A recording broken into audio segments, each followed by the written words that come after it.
Dans la succession des jours et jalons importants pouvant impacter positivement la vie des hommes,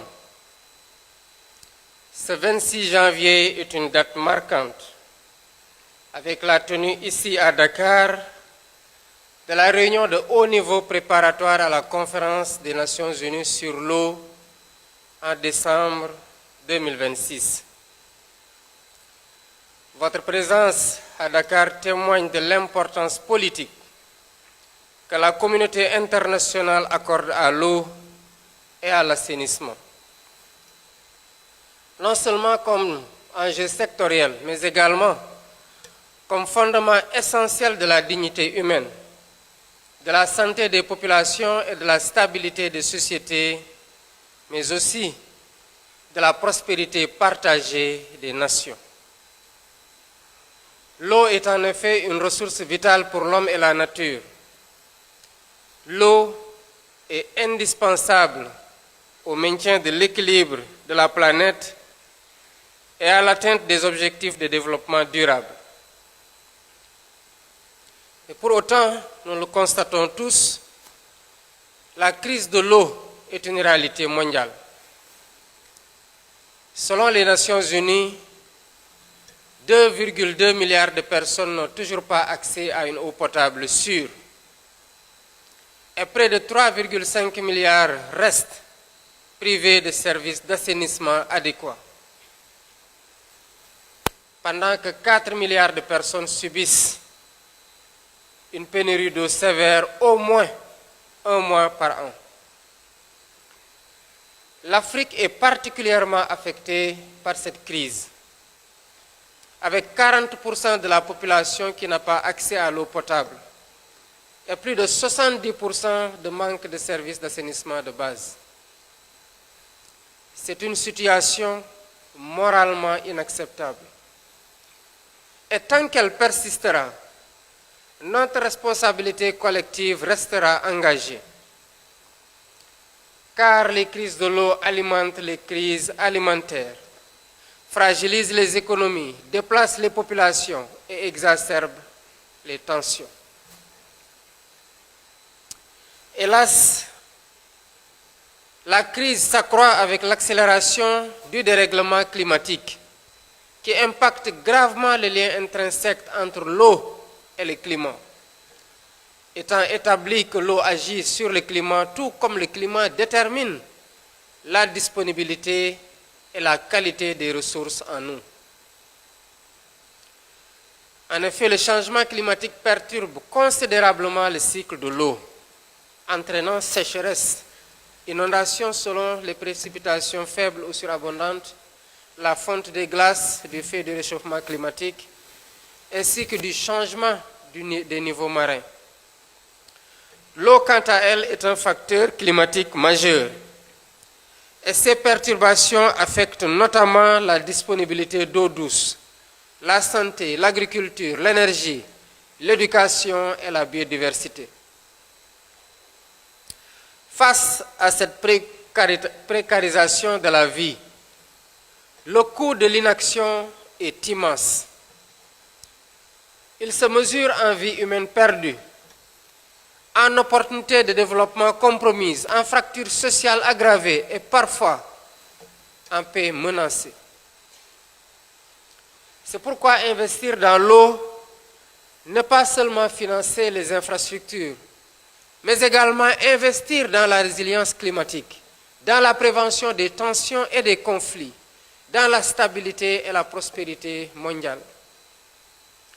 Dès lors, il est essentiel de renforcer les efforts de plaidoyer pour que la problématique de l'eau reste au cœur de l'action climatique et de l'agenda international. Mesdames et messieurs, l'objectif de développement durable numéro 6 consacré à l'eau et à l'assainissement constitue un levier stratégique pour l'atteinte de l'ensemble des objectifs de développement durable. Le fait de progresser, le faire progresser, c'est contribuer subséquemment à la mise en œuvre de l'agenda 2030. Cependant, nous notons qu'à 5 ans de l'échéance, force est de constater que nous sommes loin des objectifs fixés, même si des progrès sont observés sur plusieurs indicateurs, prouvant que l'accélération des performances reste possible si nous agissons sur les bons leviers. L'Afrique est au cœur de ces enjeux, malgré sa vulnérabilité aux chocs hydriques et climatiques. Continent riche de ses ressources et de sa jeunesse, elle est aussi une force de solution, d'opportunité, d'innovation et de savoirs endogènes.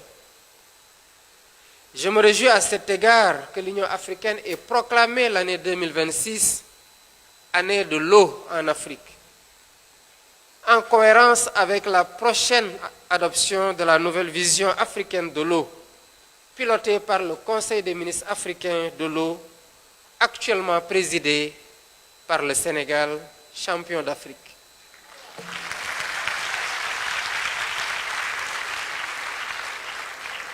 Cette ambition traduit une volonté de faire de l'eau un levier stratégique de transformation sociale, économique, environnementale au service de l'agenda 2063 de l'Union africaine et l'objectif de sécurité de l'eau pour le continent. Conscient de tous ces enjeux, y compris géostratégiques, le Sénégal s'est très tôt engagé en faveur de l'hydrodiplomatie. La co-organisation de la Conférence des Nations Unies aux côtés des Émirats arabes unis s'inscrit dans cette dynamique de faire de l'eau une source de paix et de développement et non pas une source de conflit. Voilà pourquoi je tiens à saluer ici la qualité du partenariat avec la coprésidence émiratie, fondée sur la confiance, une vision commune, mettant la problématique de l'eau au cœur de l'agenda international pour plus d'accès et de gestion apaisée des ressources hydriques. Ce partenariat est un symbole de la force du multilatéralisme à travers le dialogue et la coopération. Ensemble, nous voulons faire de cette conférence un moment d'engagement et d'action concrète. À l'heure où les Nations Unies s'engagent dans une réflexion profonde sur le renforcement du multilatéralisme, la question de l'eau constitue un test concret de notre capacité à produire des résultats tangibles pour les peuples. Faire progresser l'agenda de l'eau, c'est aussi restaurer la confiance dans l'action multilatérale et démontrer que la coopération internationale demeure un levier crédible de solution. La conférence de 2026 ne devra pas être une rencontre de plus, mais un moment de bascule par lequel la communauté internationale agira pour bâtir des réponses inclusives et durables face aux défis de l'eau, du climat, en mobilisant États, collectivités territoriales, secteur privé, société civile, scientifiques, communautés locales, jeunes et femmes dans un bel élan de solidarité et de complémentarité. Elle devra aussi apporter des solutions innovantes, adaptées aux réalités africaines. Elle devra aussi apporter des engagements concrets, mesurables et suivis dans le temps. Elle devra apporter une meilleure coordination des initiatives pour éviter la dispersion. Elle devra apporter une mobilisation accrue des financements pour réaliser les investissements adéquats. Les investissements, en particulier dans les infrastructures, sont capitaux pour la disponibilité de l'eau, sa maîtrise et son utilisation. Les besoins considérables, mais les retours sur investissement le sont tout autant, notamment en emploi décent, en croissance inclusive, en réduction des risques climatiques, en stabilité sociale et politique. Toutefois, l'effort d'investissement requis ne pourra être soutenable sans une réflexion renouvelée sur les mécanismes de financement, notamment l'accès à des financements concessionnels, l'innovation financière et la prise en compte du poids de la dette. Investir dans l'eau, c'est investir dans un bien public mondial. Et cela appelle des réponses collectives équitables et adaptées aux capacités de chacun. Mais pour autant, aucune transformation durable ne sera possible sans les peuples eux-mêmes. Avec les savoirs endogènes, les communautés locales et les peuples autochtones sont les premiers gardiens de l'eau. Leur connaissance fine des territoires, des cycles naturels et des équilibres écologiques est une richesse irremplaçable. La science et les données, ingénieusement valorisées aujourd'hui, doivent dialoguer avec les savoirs locaux et traditionnels. Les jeunes doivent être au cœur des solutions, porteurs d'innovation, d'énergie et d'espérance. Les femmes qui sont en première ligne de la gestion quotidienne de l'eau doivent tout aussi être pleinement reconnues comme actrices du changement. C'est donc dans une dynamique inclusive que nous pourrons relever les défis et atteindre les objectifs de la conférence des Nations Unies sur l'eau.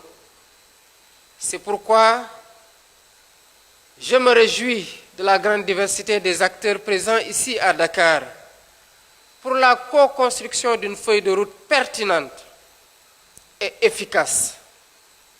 Pendant 2 jours, vous aurez l'occasion de consolider les 6 dialogues interactifs qui structureront la conférence de 2026 autour des thématiques que sont l'eau pour les populations, l'eau pour la prospérité, l'eau pour la planète, l'eau pour la coopération et l'eau dans les processus multilatéraux, mais aussi les investissements dans l'eau. Je forme le vœu que la rencontre de Dakar balise la voie du succès de la conférence d'Abu Dhabi par l'émergence d'une vision partagée, des engagements concrets et une feuille de route crédible. Sur ce, je déclare ouverts les travaux de la réunion de haut niveau préparatoire à la conférence des Nations Unies sur l'eau prévue du 2 au 4 décembre 2026 à Abu Dhabi. Je vous remercie de votre aimable attention et vous souhaite plein succès à votre